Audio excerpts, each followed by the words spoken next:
Hello guys, জীবন বড় অদ্ভুত তাই না? নিজেরাই যখন স্বার্থের কাছে হেরে যায় তখন পররাই তখন আপন হয়ে ওঠে। এটা আমরা দেখব। এটাই আমাদের গল্পের 45 পর্বের আপডেট পর্বে। এই দুর্দিনে আবুল তার জন্মানো সব টাকা সামিরের পরিবারের জন্য ব্যয় করছে। ওদিকে মেহরিন ও সামিরকে দেখলে মনে হয় দুজনে একে অপরের জন্য তৈরি হয়েছে। এটা আমাদের গল্প নাটকের নতুন সব আপডেট পেতে অবশ্যই পেজটিতে লাইক ও সাবস্ক্রাইব করতে ভুলবেন না।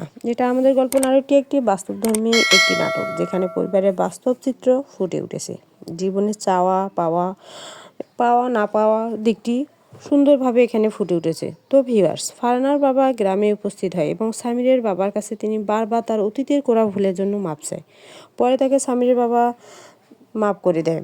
ওদিকে ফাহাদ সায়রার কোম্পানির পাওয়া প্রজেক্টগুলো নিজে পায়। এ নিয়ে সায়রা ফাহাদের অফিসে এসে ফাহাদকে থ্রেট দেয়।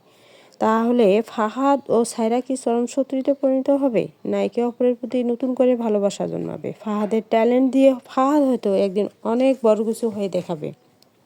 ওদিকে ফারহানা তার বাবাকে বলছে যে ফাহাদ কিভাবে সিগনেচার নিয়ে বাড়ি বিক্রি করছিল, এজন্য তাদের গ্রামে থাকতে হচ্ছে। এটা শুনে ফারহানার বাবা অবাক হলো, বলল এত কিছু হয়ে গেল আর জানতেই পারলাম না। ফারহানার কোথায় ফারহানার বাবা সামিরকে ফোন দেয় তাকে গ্রামে এসে তার বাবা মায়ের সাথে দেখা করতে, এবং এটাও জানায় তার বাবার স্ট্রোকের কথা।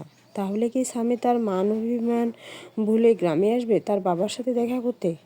তাহলে এটা আমাদের গল্প নাটকটি দেখতে আগামী বুধবার দুপুর 12টার সময় সিনেমাওয়ালা এন্টারটেনমেন্ট ইউটিউব চ্যানেলে চোখ রাখুন এবং পেজটিতে লাইক ও সাবস্ক্রাইব করতে ভুলবেন না এবং মন্তব্য লিখিয়ে যাবেন। ধন্যবাদ।